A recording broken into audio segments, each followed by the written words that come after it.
The fire in the hearth had burned low, casting long shadows across the cluttered shelves of my office. The only sounds were the faint crackle of dying embers and the soft, ragged rhythm of her breathing against my throat. She was still in my lap, her slight weight pressed to me, her dark robes tangled with mine. Her lips, cool, slick with my own blood, rested just below my jaw where she had bitten. I could feel the punctures, 2 neat, stinging points, already beginning to close under the influence of whatever dark gift ran through her veins. The sensation was not entirely unpleasant, far from it. A low throb echoed through me, deeper than pain, warmer than anger. My pulse beat heavily in my ears, and I was acutely, infuriatingly aware of every place our bodies touched. Her knees bracketing my thighs, her fingers curled loosely against my chest, the faint tremor that ran through her each time she exhaled. She had asked, quietly, hesitantly, if she might taste me. I had told myself it was mere curiosity, an experiment in trust between master and apprentice. I had told myself many things over the past months, none of them entirely true, and when I had tilted my head, exposing the column of my throat in silent permission, I had known exactly what I was inviting. Her teeth had pierced cleanly. There had been a sharp bloom of pain, then an astonishing pull as she drank, slow, careful, almost reverent. I had felt the blood leave me in a warm rush, and with it something else, restraint perhaps, or the last pretense that I was untouched by her. My hand had tightened involuntarily at her waist, fingers digging into the fabric of her robes as though anchoring myself against the tide of sensation that followed. Now she drew back just enough to look up at me. Her lips were stained dark, her eyes luminous in the dim light, wide, wondering, and bright with something that made my chest constrict. Gratitude, desire, trust, all of it laid bare in that single glance, unguarded in a way I had never allowed myself to be. I swallowed, the motion tugging at the tender skin of my throat, and forced my breathing to even out. I have waited years for fragments of trust. I will not shatter this fragile thing for the sake of a moment's gratification. Yet the scent of her, cool night air and something faintly metallic now mingled with my own blood, clouded my thoughts.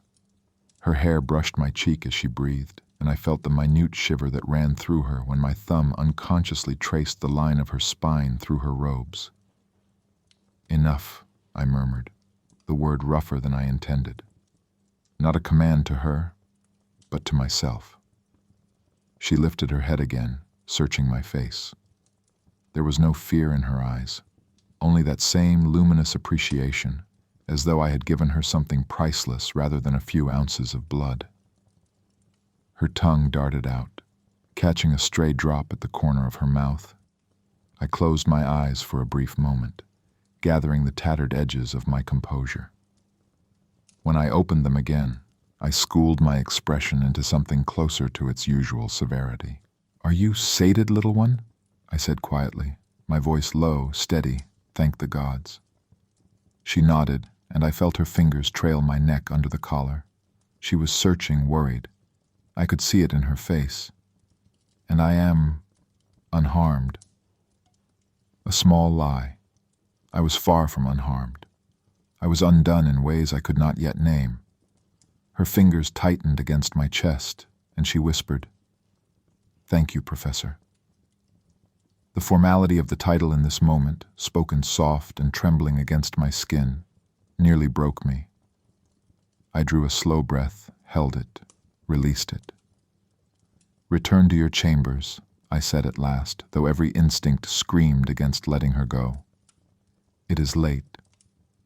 She hesitated, then nodded, sliding reluctantly from my lap. The loss of her warmth was immediate and acute. She paused at the door, glancing back once more with those bright, grateful eyes, and then she was gone, the door closing softly behind her. I remained in the chair long after, staring into the embers, one hand pressed absently to the marks on my throat. The ache lingered, both the physical and the far more dangerous one beneath. Slow, I reminded myself fiercely. We have time. I only hoped I had the strength to believe it.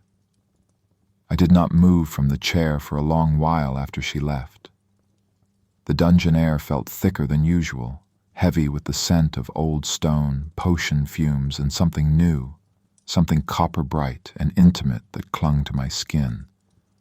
My fingers drifted again to the marks on my throat, tracing the small, raised punctures with a kind of absent fascination.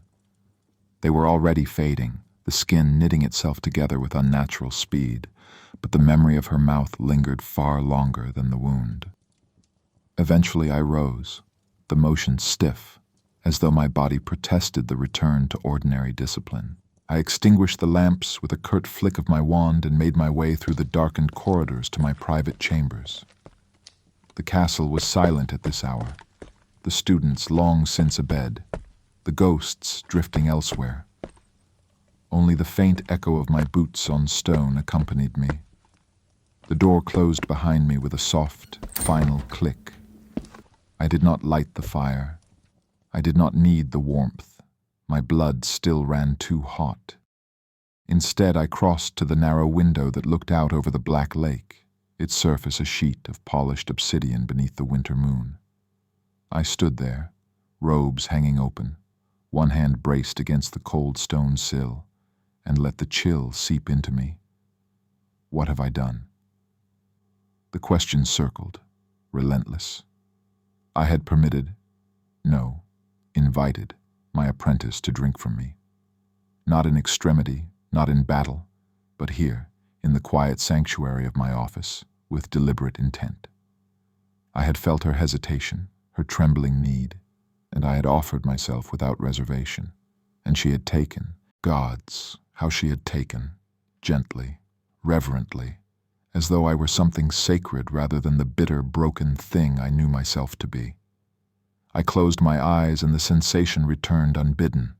The sharp prick of fangs, the warm pull at my vein, the way her body had softened against mine in surrender and hunger both.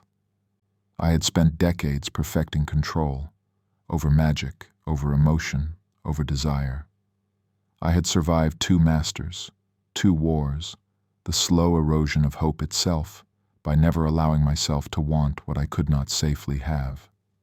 And yet tonight, with her slight weight in my lap and her lips at my throat, every carefully constructed wall had trembled. She is not Lily. The thought came sharp and unwelcome, a blade turned inward.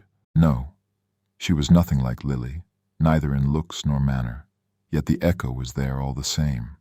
The dangerous pull of offering protection, of being needed, of allowing someone past defenses I had thought impregnable. Only this time the longing was reciprocated.